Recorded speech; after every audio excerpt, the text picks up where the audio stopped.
Hi friends, welcome to எஸ்மா சமையல். இன்றைக்கி நம்ம சேனலில் நம்ம பார்க்க போகிற வீடியோ என்னென்னா சூப்பரான ஒரு சூப் ரெசிபி தாங்க செய்ய போகிறோம்.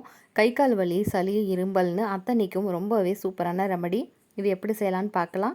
அதுக்கு முன்னாடி நம்மளோட சேனலை சப்ஸ்கிரைப் பண்ணாதவங்க ப்ளீஸ் சப்ஸ்கிரைப் பண்ணிக்கோங்க. சரி வாங்க வீடியோக்குள்ளே போகலாம்.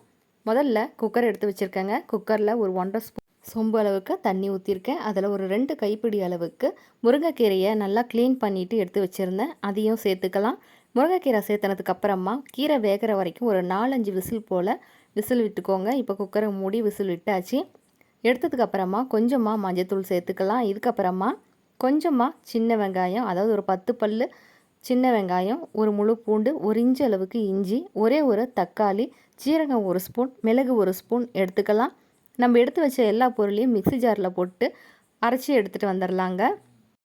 இப்போது நம்ம குக்கரில் ஏற்கனவே வேக வச்சு வச்சுருந்த கீரை தண்ணியில் நம்ம அரைச்சிட்டு வந்த சாந்தில் கொஞ்சமாக தண்ணி சேர்த்துட்டு இப்போ அதிலே கலந்துக்கலாம். தண்ணி சேர்த்துனதுக்கு அப்புறமா நம்ம தேவைக்கேற்ப உப்பு சேர்த்துக்கலாம். உப்பு சேர்த்துனதுக்கு அப்புறமா உப்பு எந்த அளவுக்கு உங்களுக்கு தேவையாக இருக்குன்னு செக் பண்ணிக்கோங்க. உப்பு கரெக்டாக இருக்கான்னு பார்த்ததுக்கு அப்புறமா ஃபைனலாக கொத்தமல்லி தலையை நல்லா க்ளீன் பண்ணிவிட்டு பொடி பொடியாக கட் பண்ணி எடுத்து வச்சுருக்கேன். அதையும் சேர்த்துட்டு நம்ம ஒரு 2 விசில் மட்டும் மறுபடியும் விட்டுக்கலாம். இப்போ நம்மளோட சூப்பு சூப்பராக ரெடி ஆகிடுச்சுங்க. கம கமன்னு வாசமாக ஆட்டுக்கால் சூப்பு மாதிரி அவ்வளோ டேஸ்ட்டாக இருக்கும்.